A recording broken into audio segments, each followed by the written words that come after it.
राधे श्याम श्याम श्याम राधे राधे राधे श्याम श्याम श्याम राधे राधे राधे श्याम श्याम श्याम श्याम राधे राधे राधे श्याम श्याम श्याम राधे राधे राधे कृष्ण कृष्ण कृष्ण राधे राधे राधे कृष्ण कृष्ण कृष्ण राधे राधे राधे कृष्ण कृष्ण कृष्ण राधे राधे राधे कृष्ण कृष्ण कृष्ण राधे राधे हो राधे श्याम श्याम श्याम राधे राधे राधे श्याम श्याम श्याम राधे राधे हो राधे श्याम श्याम श्याम राधे राधे राधे श्याम श्याम श्याम राधे राधे राधे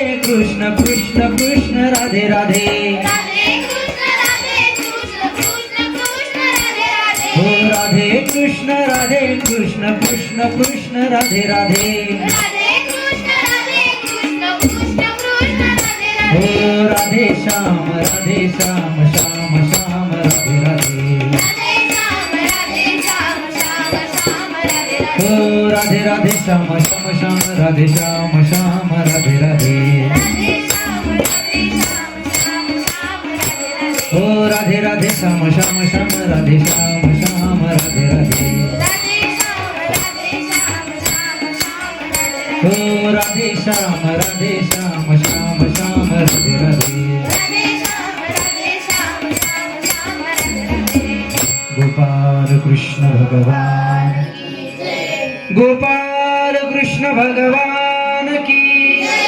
वृंदावन बिहारी लाल की श्रीमद् भागवत महापुराण की श्री शुकदेव जी महाराज की बोलो जय जय श्री राधे जय जय श्री राधे जय जय श्री राधेश अकारण करुण वर्णाले भक्तवांच्या कल्पतरू भगवान श्री बालकृष्ण परमात्मा की प्रतिवांगमय स्वरूपा श्रीमद भागवत महापुराण भागवताच्या या परमपावन आणि पवित्र कथेचा आजचा हा 7वा दिवस आहे. परात्पर अखिलेश्वर परम मंगलमय भगवान श्री कृष्ण परमात्म्याच्या लीला ह्या अत्यंत अगम्य लीला आहेत. भगवंताची लीला ही अत्यंत अमोघ आहे. सर्वसामान्य मनुष्याच्या बुद्धीच्या पलीकडची ती गोष्ट आहे. म्हणून अत्यंत उज्ज्वल अशा प्रकारची ही भगवान परमात्म्याची लीला आपण या ठिकाणी पाहत आहोत. भगवंताच्या लीलांना अनुसरून अन्य भक्तांच्याही लीला चरित्रांचा आपण या ठिकाणी विचार करत आहोत, चिंतन करत आहोत. भागवत या शब्दाचा अर्थ आहे भ म्हणजे प्रकाश आणि प्रकाशाच्या दिशेने गमन करणारा जो ग्रंथ आहे त्याला भागवत असं म्हणतात. जो अंधाराकडून प्रकाशाकडे नेणारा आहे त्याला भागवत असं म्हटलं गेलेलं आहे. म्हणून अज्ञानरूपी अंधकारामधून ज्ञानरूपी प्रकाशाकडे आपल्या सर्वांना घेऊन जाणारा ग्रंथ म्हणजे हा भागवत ग्रंथ आहे.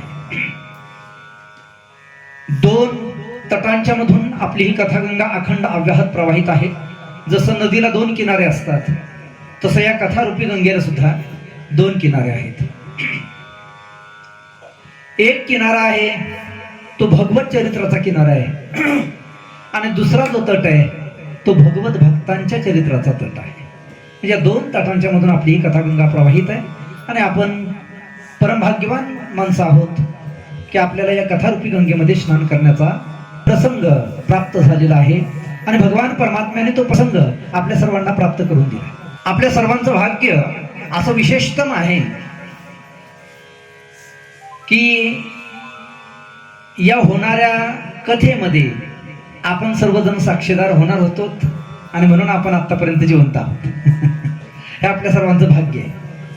कारण आपण सर्वांनी काळ अनुभवलेला आहे. मृत्यू हा प्रत्येक जणाने आपण सर्वांनीच अनुभवलेला आहे. 2019 मध्ये कोरोना आला होता आपल्या सर्वांना माहिती आहे आणि तो 2019चा कोरोनाचा काळ पाहून आपण इथपर्यंत आलो. मोठी लोक कोरोनामध्ये गेले परंतु भगवंताने काय आपल्यामध्ये पाहिलं आणि आपल्या सर्वांना जिवंत ठेवले आणि म्हणूनच कदाचित आपण या कथेचे साक्षीदार बनत आहोत. भगवान परमात्म्याची असीम कृपा आहे की आपण सर्वजण या कथेकरता या ठिकाणी एकत्रित आहोत. जगद्गुरु श्रीमद आद्य शंकराचार्य वारकरी शिक्षण संस्था, संस्थेतील सर्व विद्यार्थी मंडळ आणि ग्रामस्थ महिला मंडळ, ग्रामस्थ पुरुष मंडळी सर्वांच्या एकत्रित योगदानातून या ठिकाणी हा सोहळा आपण संपन्न करत आहोत. भगवान श्रीकृष्ण परमात्म्याची कथा पाहत असताना आपण कालपर्यंत विषय पाहिलेला आहे. भगवान श्री हरिकृष्ण परमात्मा गोकुळामध्ये अवतीर्ण झाले. भगवंताचं जसंही गोकुळामध्ये आगमन झालं तर गोकुळामधून दैन्य, दारिद्र्य, चिंता या ज्या गोष्टी आहेत या सगळ्या बाहेर पडलेल्या आहेत. प्रवेश भीतरी केला देवी. भगवंताने या गोकुळामध्ये प्रवेश केला. घरोघरी झाला लक्ष्मीचा वास. घराघरामध्ये लक्ष्मीने घर परिपूर्ण झालेलं आहे. आपल्याही घरामध्ये असते पण लक्ष्मी नसते महाराज. आपल्या घरामध्ये कदाचित पैसा असतो. पैसा वेगळा आणि लक्ष्मी वेगळी आहे. अन्याय अर्जित वित्त पूर्ण मुद्रम असं जर असेल तर तो पैसा आहे. आणि नीतीने, न्यायाने कमवलेलं जे धन आहे, कष्टाच्या माध्यमातून जे कमावलेलं धन आहे त्याला लक्ष्मी म्हणतात महाराज. पैसा वेगळा आहे. जे 2 नंबरने कमावला जातो तो पैसा आहे. आणि जे न्यायाने, न्यायपूर्ण व्यवहारातून कमवलं जातं ते धन त्याला लक्ष्मी म्हणतात महाराज. एखाद्या वेळेला 2 नंबरच्या कमाईतून पैसा भरपूर मिळेल, श्रीमंती कदाचित प्राप्त होईल, पण एक लक्षात घ्या, त्या कमाईच्या माध्यमातून, अन्यायाच्या कमाईच्या माध्यमातून समाधान मात्र कदापिही प्राप्त होत नाही. समाधानाला जीव कधी प्राप्त होत नाही. आणि एक विशेष आपल्याला पाहायला सापडेल की ज्याच्या जीवनामध्ये अन्यायाने धन कमावलेलं आहे त्याचा जयही होत नाही महाराज. ज्याने अन्यायाने संपत्ती कमावली होतो का त्याचा जय होत नाही. काय ना काहीतरी नुकसानच पदरामध्ये पडतं. किती पैसा कमवा, मानसिक समाधान तरी प्राप्त होत नाही, कौटुंबिक समाधान तरी प्राप्त होत नाही, किंवा समाजामध्ये तरी किंमत मिळत नाही. काय ना काहीतरी भानगडी राहतातच त्यांच्या पाठीमागे जे अन्यायाने कमावलेला आहे त्या धनाच्या बाबतीमध्ये. आणि म्हणून राष्ट्रसंत तुकडोजी महाराजांनी फार गोड वर्णन केलेलं आहे. जय त्याचाच होतो ज्याच्या जीवनामध्ये ज्याने नीतीचा अंगीकार केलेला आहे.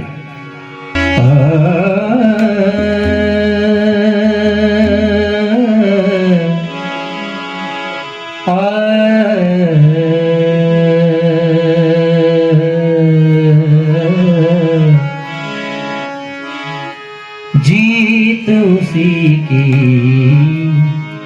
होती है जिसके दिल में नीति है. जीत उसी की होती है जिसके दिल में नीति है. मरने पर भी विजय है उसकी, मरने पर भी विजय है उसकी, जो सच का सांगाती है. जीत उसी की होती है जिसके दिल में नीति है. जीत उसी की होती है जिसके दिल में नीति है. मरने पर भी विजय है उसकी, जो सच का सांगती है. जो सत्याची कास ज्याने पकडलेली आहे, धरलेली आहे, अशा व्यक्तीचाच विजय होत असतो. आणि म्हणून भागवत कथा आपल्याला हे शिकवते की न्यायाच्या मार्गाने आपण धन कमावलं पाहिजे. जगद्गुरु तुकोबाराही सांगतात, जोडून या धन उत्तम व्यवहारे आणि उदास विचारे वेच करी. धन जोडा, परंतु ते धन जोडत असताना, पैसा कमावत असताना तो न्यायाने, नीतीने कमावला गेला पाहिजे. म्हणून गोकुळामध्ये जे धन प्रस्थापित झालं ना, भगवान परमात्म्याचं आगमन झाल्याबरोबर, ते धन म्हणजे अन्यायार्जित नाही तर लक्ष्मी प्रस्थापित झालेली. घरोघरी झाला लक्ष्मीचा वास. दैन्य, दारिद्र्य असं त्रास आला.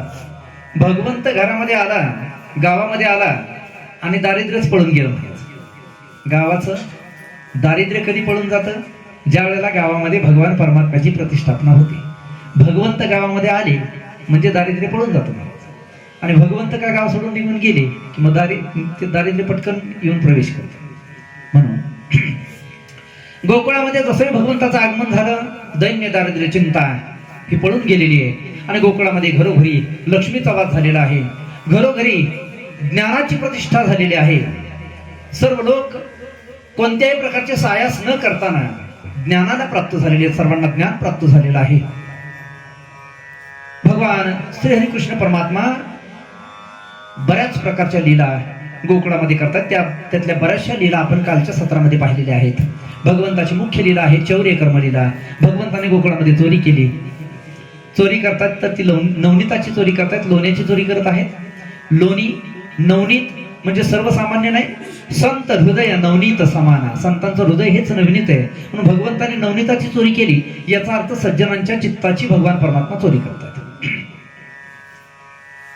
वेगवेगळ्या प्रकारच्या लीला भगवान परमात्म्याने गोकुळामध्ये प्रस्थापित केलेल्या आहेत.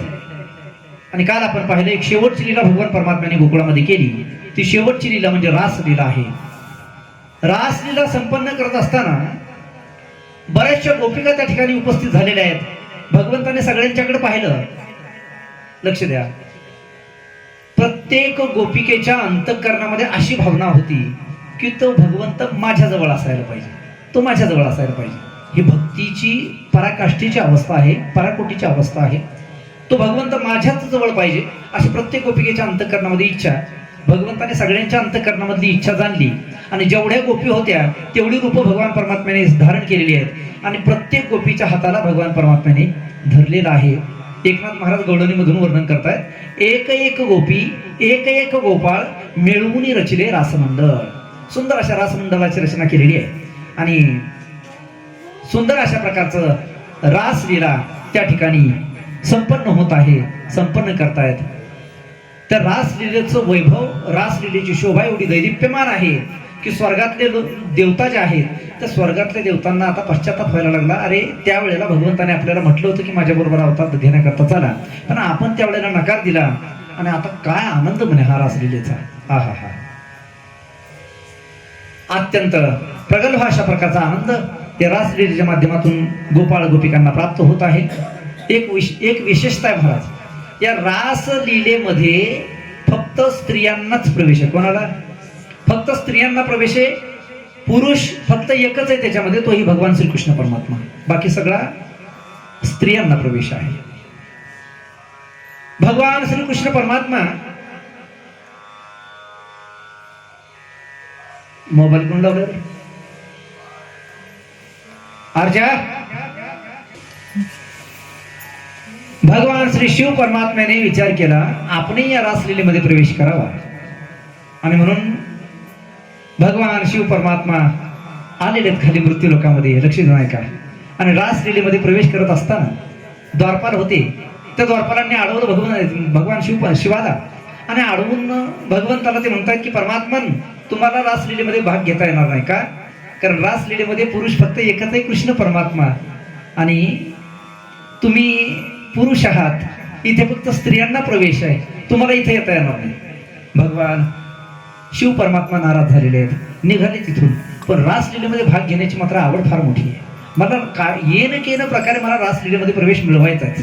गेले महाराज कैलासावर आणि गेल्यानंतर पार्वती मातेला सांगतायत भगवान शंकर, पार्वती तुझं ते साडी चोळी काय असेल ते शृंगाराचं सगळं साहित्य दे म्हणे मला. पार्वती मातेने विचारलं म्हणे तेव्हा तुम्हाला कशाला पाहिजे? तुम्ही तर स्मशानामध्ये राहणारे आहेत, स्मशानेश्वर परिक्रीडा आणि हे शृंगाराचं साहित्य, तुम्ही तर कधी शृंगार करत नाहीत. भगवान शिव परमात्म्याचा शृंगार काय गोड आहे पहा, काय शृंगार आहे. आपण जसं वेगवेगळ्या पावडर लावतो, पॉन्ड्स, अजून काय काय नाव आहेत मला एवढं नाही सांगता येणार. वेगवेगळ्या प्रकारच्या क्रीमा लावतो आपण, वेगवेगळ्या प्रकारच्या पावडर लावतो. भगवान शिव परमात्मा पावडर लावतात, पण कोणती? चिताभस्मले पहा, चितेचं भस्म भगवंताची पावडर आहे. भगवान शिव परमात्मा चितेचं भस्म पावडर म्हणून लावतात. चिताभस्म हे भगवान शिव परमात्म्याची पावडर आहे. आपण गळ्यामध्ये वेगवेगळ्या प्रकारचे नेकलेस घालतो, भगवंताने गळ्यामध्ये नेकलेस घातलेला आहे कोणता? वासुकी नावाचा सर्प, त्या सर्पाचाच भगवंताने नेकलेस धारण केलेला आहे. आपल्याकडे ते तुमच्याकडे, आमच्या इकडे नाही ती पद्धत, पण तुमच्या इकडे बाया ते दंडकडे वगैरे घालतात ना, दंडकडे. भगवंताने ते कडे घातलेले आहेत महाराज, ते सर्पाचेच कडे घातलेले आहेत. भगवंताने कानामध्ये जे कुंडल घातलेले आहेत भगवान शंकरांनी, ते विंचवाची कुंडल धारण केलीत महाराज. विंचूच लावलेत कानाला कुंडल म्हणून. हा भगवान शंकराचा शृंगार आहे. पार्वती माता बोलायला लागली म्हणे देवा तुमचा शृंगार तर असा विचित्र प्रकारचा शृंगार आहे, आणि तुम्हाला साडी चोळी मागता तुम्ही, आज काय भानगड काय आहे? भगवान शिव परमात्म्याने सांगितले, हे पार्वती, खाली भगवान श्रीकृष्ण परमात्म्याची रासलीला चाललेली आहे आणि त्या रासलीलेमध्ये मला सहभाग घ्यायचा आहे, त्याच्यामुळं मला ते साडी चोळी पाहिजे. सुंदर अशा प्रकारचा भगवान परमात्म्याने शृंगार केला महाराज. कोणी? भगवान शंकराने सुंदर अशी साडी नेसलेली आहे आणि जसं बाया शृंगार करतात अगदी तशा प्रकारचा शृंगार भगवान शिव परमात्म्याने केलेला आहे. संत महात्म्याने फार गोड वर्णन केलेलं आहे.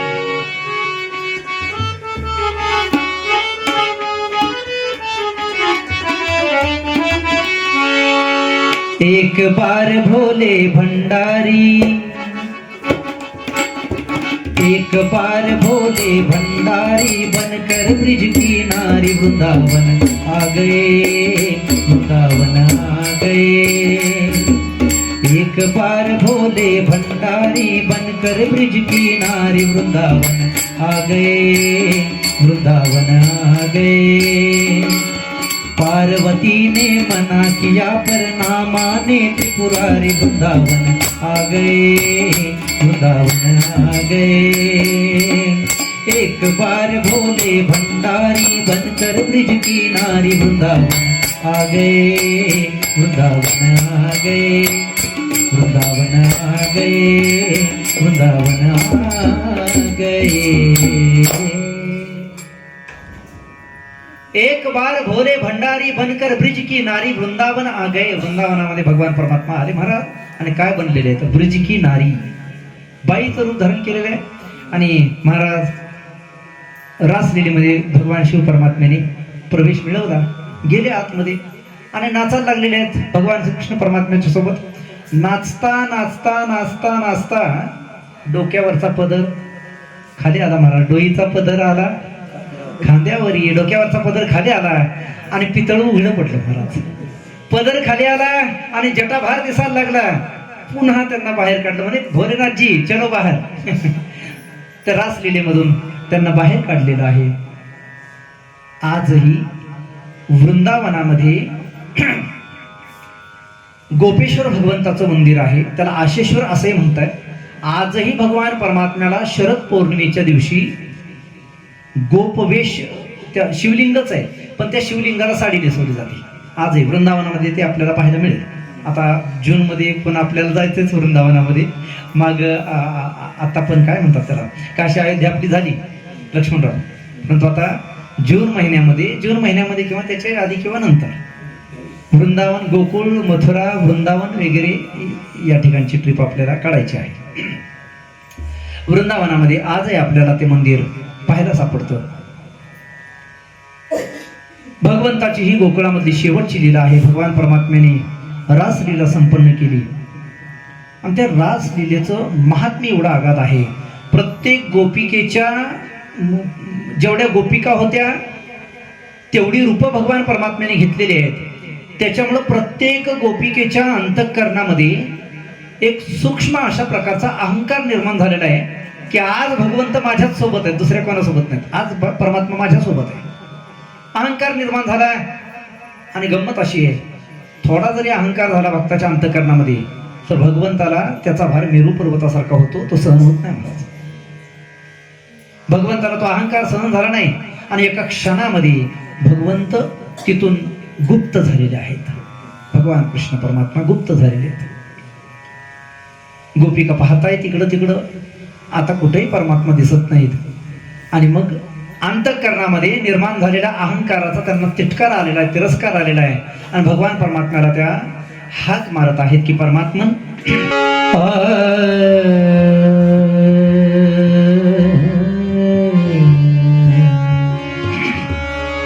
कन्हैया रे, कन्हैया रे, कन्हैया रे, कन्हैया रे.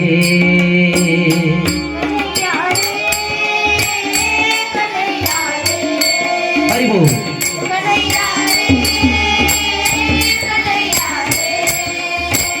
कन्हैया रे, कन्हैया रे, कन्हैया रे, जग जेठी देई भेटी एक वेळा कन्हैया रे जग जेठी देई भेटी एक वेळा देई भेटी एक वेळा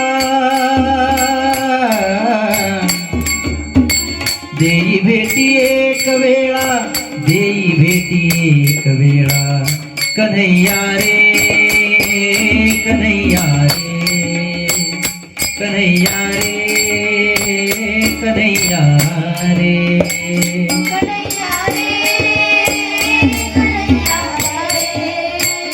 कन्हैया रे कन्हैया रे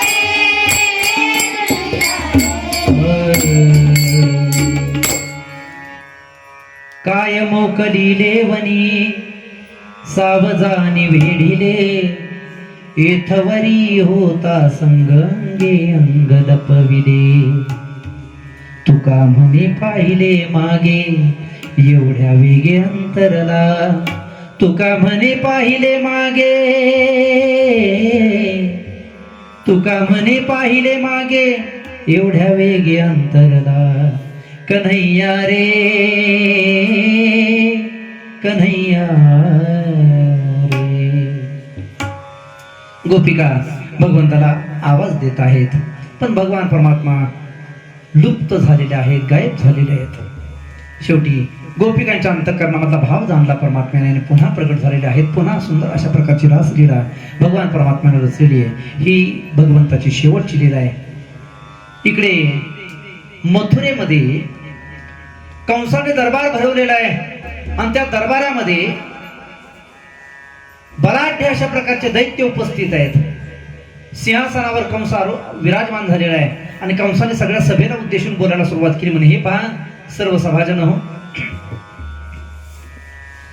माझा शत्रू जो गोकुळामध्ये वाढत आहे त्या शत्रूला मारण्याकरता लाख प्रयत्न केले परंतु तो काही मरत नाही असं कोणीच नाही का आपल्यामध्ये सक्षम कृष्णाला त्या ठिकाणी जाऊन मारेल त्याच्यामध्ये एक थोडासा हुशार सेनापती होता मंत्री होता तो हुशार मंत्री उठला आणि त्याने बोलायला सुरुवात केली म्हणे महाराज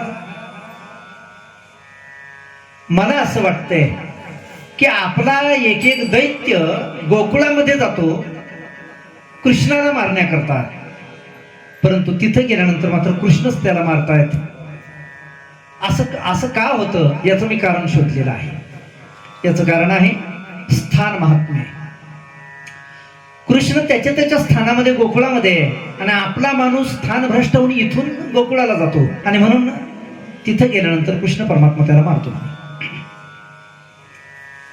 मग माझं असं मत आहे की कन्हैयाला जर मारायचं असेल कृष्णाला जर मारायचं असेल तर आपला माणूस तिकडे जाऊन उपयोग नाही त्याला इकडे आणलं पाहिजे आपल्या ठिकाणी आपल्या या राज्यामध्ये त्याला घेऊन आलं पाहिजे सगळ्यांनी टाळ्या वाजवल्या वा वा वा वा काय सुंदर उपाय सांगितला बरोबर आहे म्हणे हे बोलतायत ते एकदम खरं आहे आपला माणूस स्थानभ्रष्ट होतो त्याच्यामुळे कृष्ण परमात्मा त्याला मारून टाकतो सगळ्यांनी टाळ्या वाजवल्या पण एक जण होता तो उठला आणि त्याने सांगायला सुरुवात केली म्हणे उपाय चांगला सांगितला महाशय तुम्ही पण मागही एकदा असंच झालं होतं उंदरांची सभा भरली होती म्हणे कोणाची उंदरांची एका गावातले सगळे उंदीर एका ठिकाणी जमा झाले मंडप टाकला साऊंड सिस्टीम लावली आणि उंदरांची सभा चालू झाली त्याच्यामध्ये एक मोठा उंदीर अध्यक्षस्थानी होता तो उंदीर माईकवर येऊन बोलायला लागला कोण उंदीर तो माईकवर बोलायला लागला म्हणे पा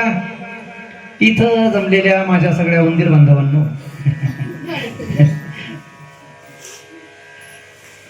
जगामध्ये आपल्याला दुसऱ्या कोणाची भीती नाही पण एक प्राणी असा आहे की ज्याची आपल्याला फार भीती आहे कोण कोण मांजर बोका म्हणून आपल्याला जगात दुसऱ्या कोणाची भीती नाही पण मांजराची भीती आहे सगळी सभा चिंतातूर आहे तेवढ्यामध्ये त्या अध्यक्षीय उंदराने सांगितलं म्हणे पहा पण माझ्याकडे त्याच्यावर उपाय म्हणे घ्यायचं काम नाही माझ्याकडे एक उपाय आहे गंमत अशी आहे की आपण चोरी वगैरे करत असताना पाठीमागून अचानक मांजर येतं आणि गपकन आपल्याला ते धरतं आपल्याला जर मांजरापासून वाचायचं असेल तर आपण त्याला प्रतिकार तर नाही करू शकत आपण त्या मांजराबरोबर फायटिंग तर करू शकत नाही पण एक होऊ शकत म्हणजे काय त्या मांजर येण्याची आपल्याला चाहूल लागली पाहिजे मांजर आपल्या जवळ आलेलं आहे हे आपल्याला कळायला पाहिजे. मग याच्याकरता काय करायचं? याच्याकरता एक उपाय म्हणे, मांजराच्या गळ्यामध्ये घंटा बांधायची म्हणे छोटीशी. ती घंटा वाजली की बरोबर आपल्याला चाहूल लागेल. सगळ्या सभेने टाळ्या वाजवल्या, उंदरांच्या सगळ्या सभेने टाळ्या वाजवल्या. पण एक उंदीर उठला आणि त्याने सांगितलं म्हणे, दादा तुमचं बरोबर आहे, मांजराच्या गळ्यामध्ये घंटा बांधल्यानंतर आपल्याला मांजर येण्याची चाहूल लागेल, गोष्ट खरी आहे. पण एक सांग म्हणे, त्या मांजराच्या गळ्यामध्ये घंटा बांधायला जाईल कोण? कारण जो जाईल तो नाश्त्यावारी जाईल म्हणे. तसंच इथंही आहे. त्या मंत्र्याला, कंसाच्या दरबारातल्या त्या मंत्र्याला दुसरा मंत्री बोलायला लागला म्हणे, दादा तुम्ही सांगितला हा उपाय चांगला आहे म्हणे, पण कृष्णाला आणायला जाईल कोण? कारण जो जाईल तो पहिला जाईल म्हणे. मग त्याला अन्याय करता जाईल कोण? तेवढ्यामध्ये आणखी एक मंत्री उठला, त्याने अनुमोदन दिलं आणि त्या मंत्र्याने सांगितलं म्हणे, पा माझ्याकडे याच्यावर उपाय आहे. भगवंताचा भक्त अक्रूर, त्या अक्रूराला पाठवा म्हणे. कारण अक्रूर जर गोकुळाला गेला, एकतर अक्रूर आपला माणूस आहे आणि तो भगवान कृष्णाची भक्ती करतो, त्यामुळे भगवंत त्याला मारणार नाही, पहिली गोष्ट. आणि दुसरी गोष्ट, अक्रूरावर भगवंताची नितांत श्रद्धा आहे, नितांत विश्वास आहे. पण अक्रूराला पाठवलं तर नक्की भगवंत त्याच्यासोबत येतील, म्हणून अक्रूराशिवाय दुसरा पर्यायच नाही आपल्याकडे. अक्रूराला पाठवायचं. बोलवण्यात आलं महाराज अक्रूरजीला. कंसाच्या समोर अक्रूरजी उभे आहेत, नतमस्तक आहेत, हात जोडलेले आहेत. काय आज्ञा महाराज? कंसाने सांगितलं, अक्रूरा गोकुळाला जायचंय आणि तिथून भगवान कृष्ण आणि बलरामजी या दोघांना इकडे घेऊन यायचंय. शब्द ऐकले आणि ते शब्द एखादा बाण लागावा छातीमध्ये, असे ते शब्द लागलेले आहेत. अक्रूरजी विचार करायला लागले, अरे हा कंस किती पापी आहे, किती दुष्ट आहे. भगवान कृष्ण परमात्म्याला इथं आणण्याचा त्याचा जो विचार आहे ना, ते काय चांगल्या विचारानं तो आणणार आहे का? भगवंताला मारण्याकरता तो इथं, आणि त्याचं निमित्त कोण बनणार आहे? मी बनणार आहे. कारण राज आज्ञा आहे, राज आज्ञेचं मला पालन करावंच लागणार आहे. गेला अक्रूरजी घरी गेलेले आहेत आणि घरी गेल्याच्या नंतर रात्रभर विचार केला बिचाऱ्याने, काय करावं, जाऊ का नको जाऊ, जाऊ का नको जाऊ. नाही जावं तर आज्ञेचा भंग केल्यामुळं कंसाच्या हातून मरावं लागणार आहे, आणि जर गेलं तर भगवान कृष्ण परमात्म्याला काही कमी जास्त झालं तर त्याची जबाबदारी माझ्यावर येईल. नक्की काय करावं काही सुचेना. पण पहाटे पहाटे निर्णय लागला महाराज. अक्रूरजी विचार करतात, ठीक आहे चला, भगवान आहेत, भगवंत आहेत, त्यांना काय होणार आहे म्हणे, कोण सगळ्या जगाचं रक्षण करणारा परमात्मा, त्याला कोण काय करू शकणार आहे. आणि मी जर नाही गेलो तर माझ्या जीवनामध्ये भगवान कृष्ण परमात्म्याच्या दर्शनाची जी लालसा आहे ना, जी अपेक्षा आहे ना, ती केवळ अपेक्षाच राहील. मी जर गेलो तर भगवंताचं दर्शनही मला होईल. म्हणून शेवटी विचार केला जाण्याचा, आणि पहाटे पहाटे निघालेले आहेत आणि संध्याकाळच्या वेळेला गोकुळामध्ये पोचले महाराज. मथुरा आणि गोकुळ एवढं काही जास्त अंतर नाही, 3 ते 4 तासांचा रस्ता आहे. परंतु यांना संध्याकाळ झाली, याचं कारण आहे, वृंदावनामध्ये आल्याच्या नंतर अक्रूरजीनं भगवंतानं जिथं खेळ खेळलेले आहेत ती सगळी ठिकाणं पाहिली महाराज. तिथं छोटे छोटे पावलांचे ठसे उमटलेले आहेत. त्या पावलांच्या ठशांचं अक्रूरजी दर्शन घेत आहेत. आणि करत करत संध्याकाळ झालेली, संध्याकाळी गोकुळामध्ये पोचलेले आहेत. नंदराजाच्या वाड्याच्या बाहेर एका झाडाला रथाचे घोडे बांधलेले आहेत. रथ बाजूला सोडून ठेवलेला आहे आणि अक्रूरजीने आतमध्ये प्रवेश केला. नंद बाबांनी पाहिलं आणि स्वागत केलेलं. स्वागतमो महाभागा. नंदाला आश्चर्य वाटलेलं आहे. नंदराज विचारतायत की अक्रूरजी, अरे तुम्ही येण्याचे कष्ट का घेतलेत? मला निरोप दिला असता तर मी आला असतो. अक्रूरजीने सांगितलं म्हणे, राजा मी आलो याला कारण आहे.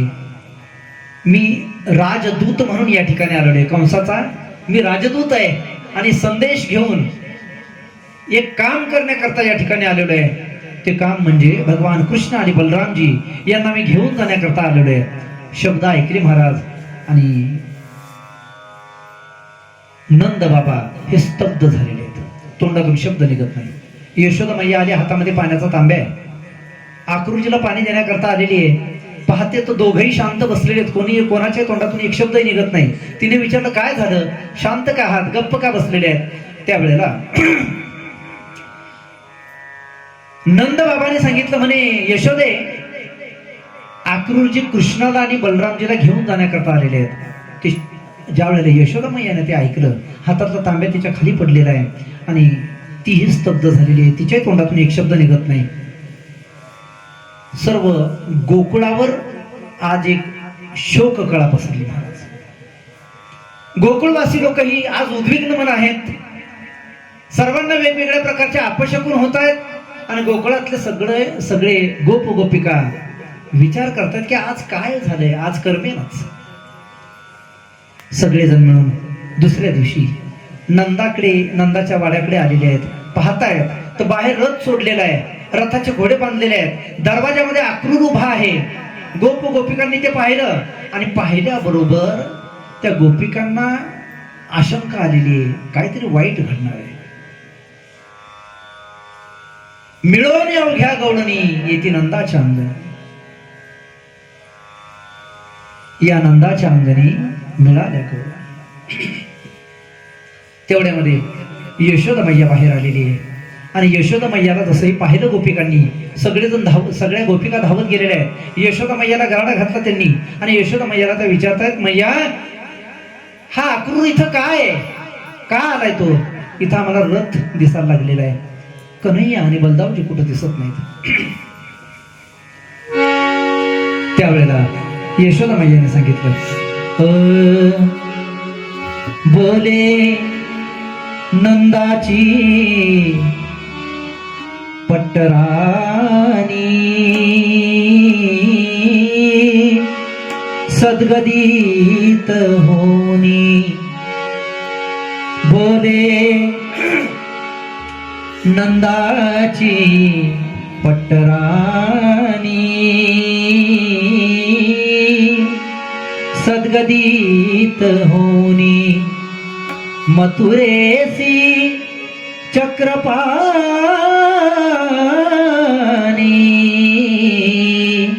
जातो गे साजनी. विव्हळ झाले मन, हे वचन ऐकोनी. नंदाच्या अंगणी मिळाल्या गवळणी. नंदाच्या अंगणी मिळाल्या गवळणी.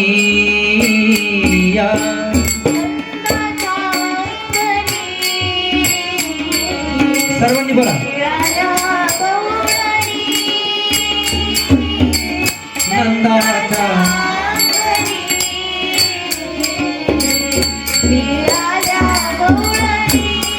या नंदाच्या अंगणी मिळाल्या गवळणी. यशोदा मैया सांगायला लागली, बोले नंदाची पट्टराणी, सद्गदित होऊनी. मथुरेशी चक्रपाणी, जातो गे साजनी. विवळ झाले अंतःकरण, हे वचन ऐकून गोपिकांनी अक्रूराकडे पाहिलं आणि अक्रूराला त्या गोपिका शिव्या द्यायला लागलेल्या आहेत. अक्रूरा चांडाळा, तुझ कोणी धाडिले, का घात करुवालासी. आवधीसी सकळा, अक्रूरा तुझे नाम, तैसी तरी करणी. या नंदाच्या अंगणी मिळाल्या गवळणी. या नंदाच्या अंगणी मिळाल्या गवळणी.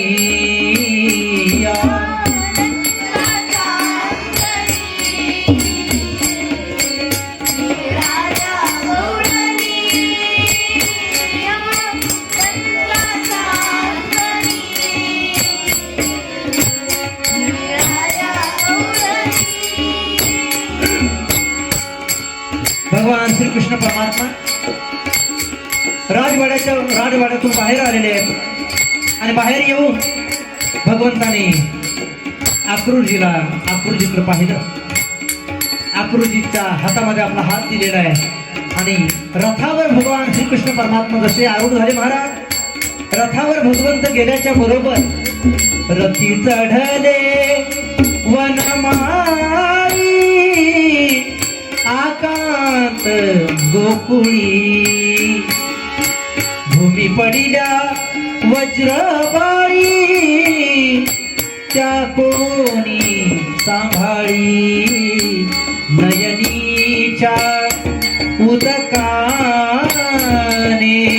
भिजली रे धरणी या नंदाच्या अंगणी मिळाल्या गौरणी या नंदाच्या अंगणी मिळाल्या गौरणी.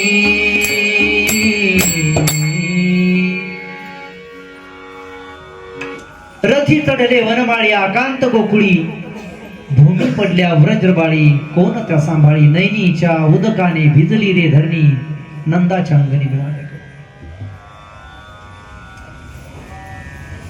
आक्रोराने भगवंताने ज्या वेळेला गोपिकांना पाहिलं, गोपिकांचा शोक पाहिला, आता मात्र परमात्म्यालाही राहवत नाही महाराज. भगवान परमात्म्याने अक्रूराकडे पाहिलं आणि अक्रूरला सांगितलं, अक्रूरजी चला म्हणे लवकरात लवकर, मला हे दृश्य पाहवत नाही म्हणे, या गोपिकांच्याकडे मला पाहवत नाही. देव बोले अक्रूरासी वेगी हाकी रथासी या गोपीच्या शोकासी न पहावे मजसी. एका जनार्दने रथ गेला निघून. भगवान परमात्मा गोकुळातून बाहेर निघून गेलेले आहेत. एक टक पाहतात सगळ्या गोपिका, आनंद बाबा यशोदा मैया. भगवंताचा रथ जोपर्यंत डोळ्याने दिसत आहे तोपर्यंत रथाकडे पाहतायत. रथ आता दिशेनासा झाला. रथाच्या वर असणारं जे छत्र आहे ते छत्र दिसत आहे. जोपर्यंत ते छत्र आहे दिसते तोपर्यंत त्याच्याकडे पाहतायत. आता तो छत्रही दिसेनासा झाला आणि त्या छत्रावर लटकवलेला जो झेंडा आहे तो झेंडा आता एकटक त्या झेंड्याकडे पाहतायत. कालांतराने तो झेंडाही दिसेनासा झाला आणि रथाच्या चाकांनी उडालेली जी धूळ आहे ना त्या धुळीकडे एकटक पाहतायत सगळ्या गोपाळ गोपिका आणि त्या धुळीला वारंवार वंदन करतायत की ही धूळ भाग्यवान आहे की या धुळीला स्पर्श झालाय. कोणाचा? भगवान कृष्ण परमात्मा. नमस्कार करतायत, वारंवार वंदन करतायत. एका जनार्दनी रथ गेला निघूनी. रथ गोकुळाच्या बाहेर निघून गेला. महाराज भगवंताचं वैराग्य असं विलक्षण वैराग्य आहे. एकदा भगवान परमात्म्याने गोकुळ सोडलं महाराज तर पुन्हा भगवंत गोकुळामध्ये आले नाहीत. गोकुळ सोडून गेले परमात्मा. सोडोनिया गोपीना देव मथुरेसी चालला. सोडोनिया गोपीना देव मथुरेसी चालला. देव मथुरेसी चालला. देव मथुरेसी चालला. सोडोनिया गोपीला देव मथुरेसी चालला. सोडोनिया गोपीला देव मथुरेसी चालला. सोडोनिया गोपींना देव मथुरेशी चालला. भगवान परमात्मा मथुरेला चाललेले आहेत. तिथं काही गोपिका होत्या महाराज. त्या गोपिकेमध्ये चंद्रावळी नावाची एक गोपिका होती. तिने भगवंताला चॅलेंज केलं होतं की हे देवा, सगळ्यांच्या घरी जातोस, सगळ्यांच्या घरी जाऊन चोरी करतोस, एकदा या पठ्ठिणीच्या घरी चोरी करून पहा म्हणे. नाही तुला रंगे हात पकडून दिलं तर नावाची चंद्रावळी नाही. त्या चंद्रावळीनं भगवंताला आव्हानच केलं होतं. ती चंद्रावळी गोपिका तिथं होती. तिनं सांगितलं म्हणे कन्हैया, माझ्याकडून चूक झाली, माझ्याकडून अपराध झाला, मी तुला उगीच तसं म्हटलं म्हणे देवा. बहुतेक मी तुला ओरडल्यामुळं, मी तुला अशा प्रकारचं आव्हान दिल्यामुळंच तू गोकुळ सोडून जर जात असतील तर कन्हैया परत ये. मी तुला परत तसं कधीही म्हणणार नाही. यशोदा मैया होती. यशोदा मैयानं मैया बोलायला लागली, म्हणे कन्हैया एक वेळेला चोरी का करतोस म्हणून जाब विचारून मी तुला उखळाला बांधलं होतं. माझ्या निर्दयी असणाऱ्या हृदयामध्ये थोडीशी दया तुझ्याबद्दल उत्पन्न झाली नाही. कन्हैया मला क्षमा कर, मला माफ कर. परंतु परत ये. सगळे गोपिका आनंद बाबा यशोदा मैया भगवान परमात्म्याला पुन्हा वापस बोलवत आहेत. परंतु भगवान परमात्मा गोकुळ सोडून एकदा गेले तर भगवंत पुन्हा गोकुळामध्ये आले नाहीत. मथुरेमध्ये भगवंत पोचलेले आहेत आणि मथुरेमध्ये पोचल्यानंतर मथुरेमध्ये सुद्धा भगवान परमात्म्याने सुंदर अशा प्रकारच्या लीला केलेल्या आहेत. त्या लीला आपल्याला पाहायच्या.